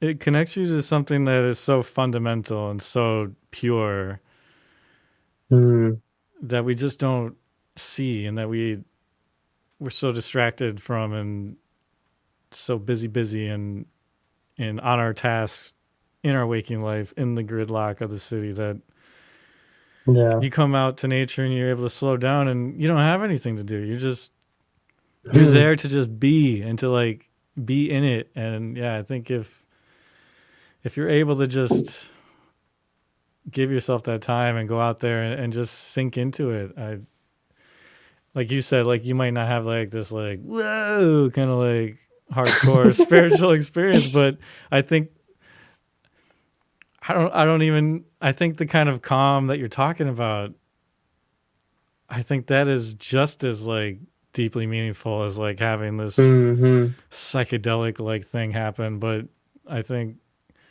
that kind of calm like worms into you in a way that you're like, holy hell, I've like grief is coming up, like, because I'm like, I realize that I've never felt this before. Like I feel so disconnected from this in my in like my normal life, that how do I get this now? Because now I've tasted it, and I've been led astray. But it's like, oh my God, dude. So I'm getting excited and revved up hearing you talk about you coming into your power and leading and what you have to offer. I think it sounds awesome, dude. And I'm so thrilled for where it seems like everything's taking you. That's awesome, man. Yeah, dude. I appreciate that. Yeah, man. Dude. Yeah, man. I'm hyped right now because this is what my life's all about now. It's like, this is what I want to do. This is where I'm headed. So it's cool to tell this story because now it takes it to where I am now. And like, where I am now is like, it's another transition point for me. So we started at the beginning of the story. It was a huge transition, right? Yeah. And it's like this transition into stepping into my leadership power, my masculine energy, that side of me, and just also like really owning what I'm here to do. Well, now I know what I'm here to do. I've really honed in, like, it can get better, but I've honed in my leadership skills through the Rising Man. Like, I'm doing senior captaincy in the Rising Man, and I've been captain and done the leadership stuff, and so I'm accepting opportunities in that, and so it's just interesting to look back and see what I've been developing for myself. But now the transition is to actually bring my gift to the world, right? And this is where it's getting tough again. And I want to share one last dream because I had it last night or 2 nights ago. I had this dream. Oh man. And it'll really help. And it's a short one, but it is powerful because it's reflecting what I'm struggling with right now. And if I don't overcome it, I won't make it to this transition, right? I won't be able to. So, and I want to speak it out because I think it would be powerful for me. But, so it's a really simple dream. Basically, I don't remember the whole dream. I haven't been remembering a lot of my dreams lately because if I don't focus on it, that kind of slips away, right? Oh yeah. But this one came to me, and basically I was singing on a stage. Like I was singing, I was trying to, and people told me I sucked. And they and I Sounds kept like my worst trying nightmare. to, yeah, dude, like you really, and I kept trying to find people that would like it, and I kept like trying to sing and even to myself, I sounded so dull. It was like this, like monotone sing, and I'm a really good singer actually. so I know why this dream brought it up, because I have I know I'm a good singer and people like it. And the dream was like, yeah, it was just showing me like what I'm still scared of, and it's rejection. It's like rejection for if I start speaking my creative, like beautiful, like, because that's what singing represents. It's like singing is like, it's not just logical words. It's a feeling that comes out of you and an energy that you transcend to people. So like music, you do music, like, you know what I mean? It's like singing too. It's like you're moving energy in and out of you to inspire other people. So that's what that represented. And what my fear is that rejection and like, no, you suck, and that's a stupid message, and like, you know? Oh yeah. So that has been my biggest battle right now, is just owning it. Like, this is my message. This is how I want to do it, and not shying away from it. Right. So yeah, I just wanted to share that to kind of put a cap on the story of, well, you know, it's a never ending story until I die, but it's like, that's where I'm at. And wow. Yeah. No, and that's me, guys. Wow, that's like a really, that's a heavy dream, man. That is really putting you through it and being like, this is definitely where you're at right now. Like, man. And yeah, I love how you're looking at the singing, because yeah, to me, I loved your like, what is the word I'm looking for?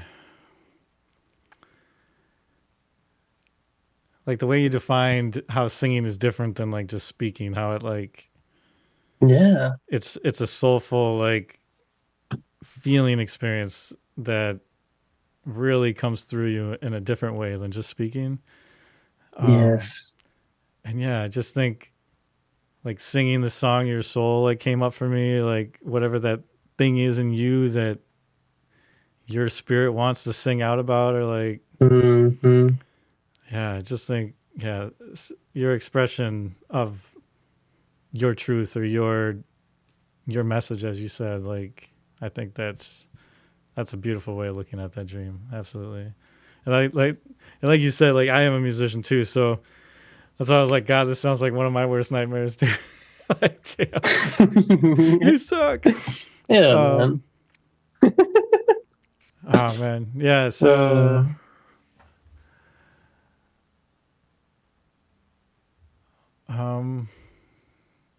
what was I gonna say about that? I guess, how do you think you're gonna move forward with that dream? Like, how do you take that and work with that in a way that you don't succumb to that? Yeah. Well, you know, what's different about my transition from last time to this time, is how much more support I have. So it's not so much like, obviously it's going to take me putting in the work and taking action to like prove to me. It's about taking action and realizing even if I do get rejected, it's not so bad. And there are going to be people I impact in a positive way anyways. But the other aspect, man, is how much support I've built around myself that I did not have 3 years ago when I left Brazil. Oh man. Or 3 or 4 years ago. Yeah, man, that's what's powerful. And even like just for example, with you, making a connection with you and doing this is powerful medicine. Yeah. This is powerful medicine for me to speak about it, talk about my story. And I'm going to love going back and listening to this, because I feel like I'm going to get more out of it then too. Right. So yeah, the Rising Man, having been there, I'm making friends where I'm living now.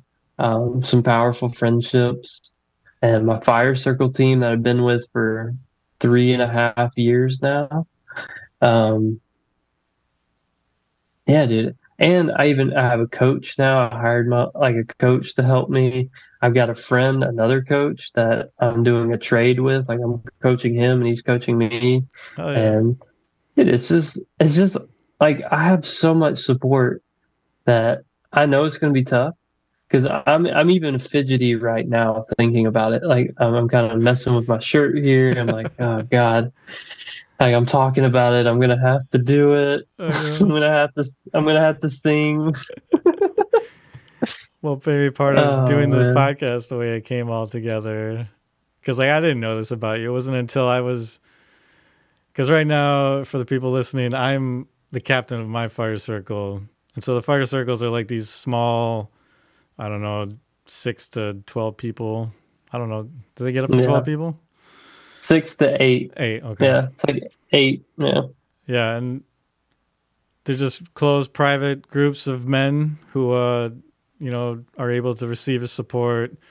We kind of help hold each other to our best and really push each other to our edges and reflect. And we really hold each other in this really beautiful container. And so I'm captain of the team for this season. And so I've been in the beautiful company of Brandon, who's the senior captain right now, helping guide the captains.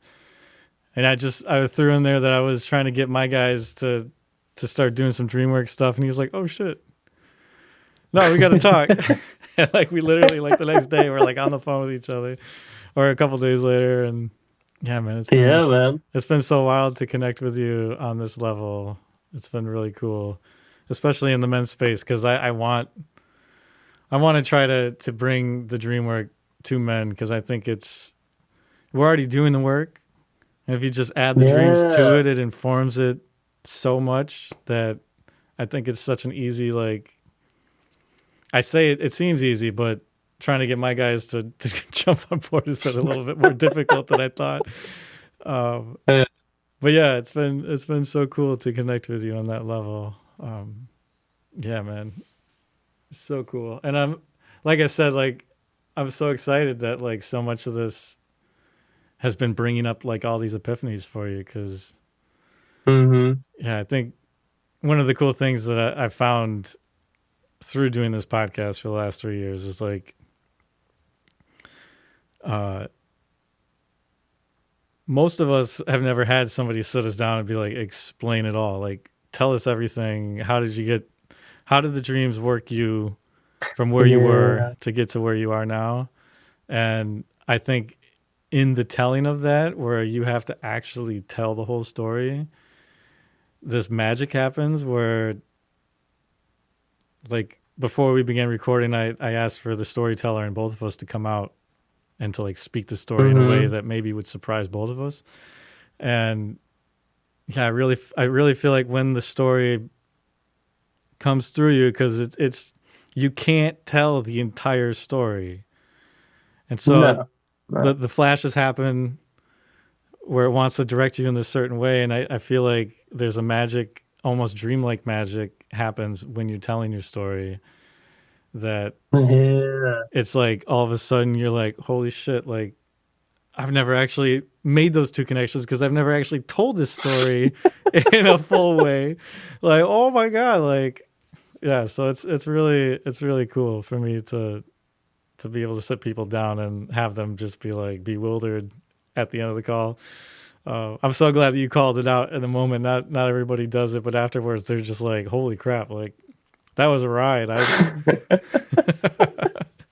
But one thing I do want to come back to was I had asked you this earlier, but maybe if we could just use this as a way of like wrapping up the conversation is so the whole farming motif, and if we're looking at how the dreams have shaped you, if you could look at how this whole process, how diving into being connected with the earth again, how just that has spoke to you and shaped you, how the dreams have combined with that to work you and shape you, and how would you sum all that up in a really beautiful way that shows what you're harvesting here, what you're cultivating in a metaphorical way. You know, the first thing that comes to mind is like, oh man, it's like this idea of simplicity. So what I've really been getting at, that dude, this is powerful. This is powerful because as I've connected back to nature, connected back to the land, gone into this farming, these dreams have connected with me. All these things are happening is simplicity. That's all I can think of right now. Is and what I'm trying to say is that, like, it doesn't have to be complicated. Any of this spiritual connection, health, connection to nature, it doesn't have to be complicated. It's simple. Like, go outside. Like, just be outside. I don't know, man. I don't know why that's the only thing that's coming to mind when you ask me that, but it's the message I want to send, like, tell to myself and tell to people listening. It's like, this is not, it's not that complicated, actually. It's like, we are nature. Like, that is what we came from. So yeah, get outside, get in the light, breathe in fresh air, eat food that was actually grown in nature, like, in a good way, and connect with people, tell stories, listen to stories. Like, yeah, simplicity, dude. I'm gonna leave it at that, because that's all that's coming to me. Simplicity. It's the magic of the sauce, man. Hell yeah, the dude. secret in the sauce. Yeah. Oh man. And how do you feel like that all connects you back to, like, if we bring back up the theme of, like, maybe your meaning for your life ties heavily into, like, true connection, whether that's human to human connection or, like, connection back to the land. How is that ringing for you now, having told the whole story? I mean, what's coming to me is, what's landing for me is, like, being true to myself. I don't know. I'm just saying what's coming to my mind. It's like talking about this story. Yeah.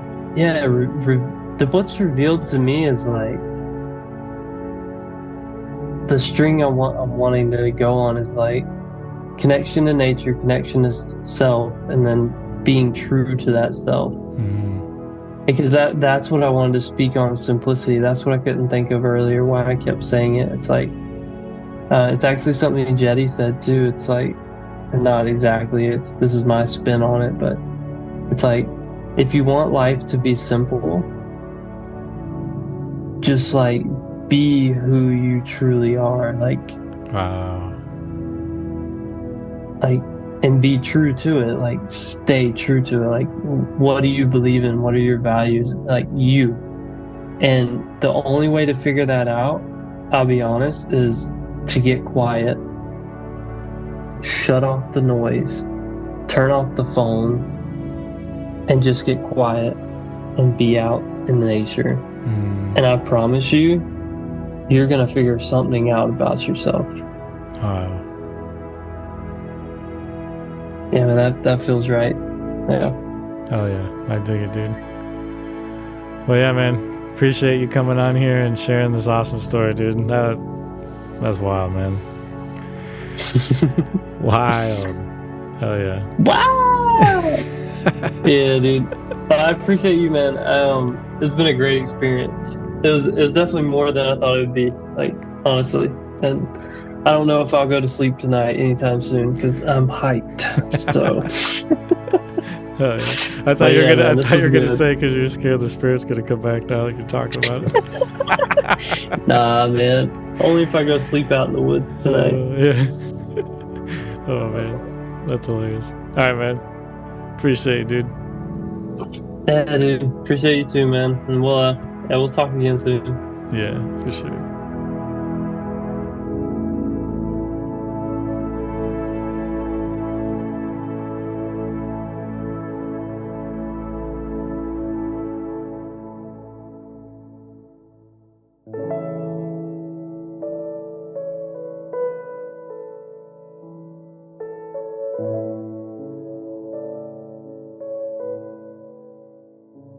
There's a place where few people reach because the journey is long and there are no guarantees about what you'll find if you get there. It's a place that Brandon reached, due in part to his spiritual practices and in part to his circumstances. There aren't many people who can say that they spent years living alone in nature, giving them the headspace to look deep, deep within themselves. And few among the few who stare into the deep and find something staring back are willing to talk about it openly. That's why the study of dreams as a science has little to say about Brandon's experience. All we can say about what he encountered out there in the woods when he woke up and was still dreaming and something came out of the dark to take him away boils down to, well, dreaming is a hell of a drug. We could attempt an explanation by noting that a dream is a simulated reality, and theoretically there are no limits to it, and that the signals from the brain flow outward to the body instead of inward from it while dreaming. See, usually the brain creates the experience of physical reality by receiving and translating signals from the nervous system. You don't experience the world, you experience a facsimile of it created by the brain, a translation of the signals it receives. But while dreaming, the process reverses. The brain produces a virtual reality, and the nervous system experiences it. And that raises some interesting questions about what purpose it serves. Since Brandon was dreaming when he had his experiences of being taken away by a mysterious presence, we assumed that it was created by his brain under the influence of the dream drug. He didn't really encounter a nature spirit, did he? Dreams are entirely internal experiences, right? And nothing from outside of you can enter into your mind while you're dreaming, right? It has to be true. Otherwise, we can't separate fact from fiction, and we're in the Twilight Zone. Do-do-do-do-do-do-do-do. And that seems to be the point of it. The people willing to talk about what they experienced through practices such as dream yoga say their experiences challenge them to rethink what reality is. They dream about things that shouldn't be possible. But since it is possible, we really should move on to ask, what's the point? All of us, not just the regular lucid dreamers out there, face that question when we sleep. If we start with the premise that dreams are only for our benefit, as Carl Jung said, then there must be something beneficial to questioning reality. We think the benefit is in what the questioning does to make you rethink the reality that is you, not material reality, personal reality, your reality, who you think you are. Think about the fact that this mechanism of the mind, while rarely accessed to the extent that Brandon did, is built into the mind. It's built into us by nature. And when we talk about nature, we're not talking about some cosmic force from the far reaches of the galaxy. This is much closer to home. Most of us do not have the time or the inclination to go to the extreme that Brandon did, but we do have the opportunity to explore our dreams and find out how deep that rabbit hole really goes. See, behind all of our dreams is the same source of the deep mind that wants to explore your reality with you, that wants to help you shape the person you are. Brandon's mission in life requires the sort of initiation experience his dreams cooked up for him, but we are all called in our own way. And whether you are called to go deep or to nibble at the edges, your invitation awaits. tonight when you go to sleep. We'd like to thank you for tuning in for this episode of the Dreams That Shape Us podcast. For my co-host, Steve Ernenwine, I'm J.M. DeBoard, and we'd like to thank our guest, Brandon Spires, for sharing his remarkable story with us. And we'd like to thank our listeners for showing their support by leaving reviews and looking us up on Instagram. Just search for the name of the podcast. Drop us a line and let us know you're listening. We'll be back soon with another awesome story about how dreams truly shape our lives.